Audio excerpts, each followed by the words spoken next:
Hi friends, welcome to cook with Sangeetha. அப்படியே கம்பெனியிலேருந்து just ஒரு ½ an ஹவரில் லஞ்ச் முடிக்கலான்னு வந்தேன். ஸோ இங்கே பாருங்கள், இப்போ என்ன செஞ்சுருக்கேன் தெரியுமா? முட்டை பிரியாணி. சும்மா வாசம் அப்படியே ஹாலுக்கு வருது, கம கம கம்மன்னு. இங்கே பாருங்கள், இது வந்து ரொம்ப மசாலா இல்லாமல் லைட்டாக போட்டு செஞ்சது. இங்கே பார்த்தீங்களா, சூப்பராக இருக்குது. இது மாதிரி நான் பிளேட்டில் போகிறேன்.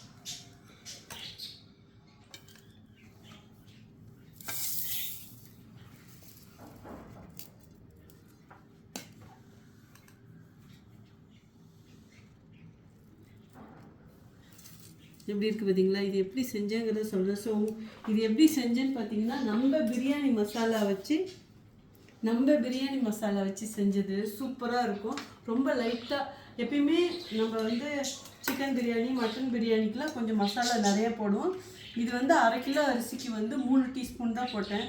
அப்போ அப்படியே ஒரு டேஸ்ட்டு, வாசம் அப்படியே கம கம கம்னு இருக்குது. நான் டேஸ்ட் பார்க்காமையே சொல்கிறேன்னா, நிஜமாக சொல்கிறேன், இந்த வாஸ்தை வச்சு நான் கண்டுபிடிச்சிட்டேன். ஸோ இது எப்படி செஞ்சாங்கிறது இப்போ சொல்லிடுறேன் கொடுத்துட்டு. கிருஷ்ணா அம்படா. ஸோ நம்மக்கிட்ட பிரியாணி மசாலான்னு மட்டும் கிடையாதுங்க, வீட்டுக்கு தேவையான எல்லா மசாலாவுமே இருக்குது. ஸோ வேணுங்கிறவங்க வெப்சைட்டில், வாட்ஸ்அப்பில் எதில் வேணாலும் ஆர்டர் பண்ணலாம். வெப்சைட்டில் பண்ணிங்கன்னா உங்களுக்கு வந்து சீக்கிரமாக வரும். ஸோ இங்கே பார்த்தீங்களா, அப்படியே கம்மன்னு பிரியாணி, அது முட்டை பிரியாணி. இதை வந்து நீங்கள் முட்டை போடாமல்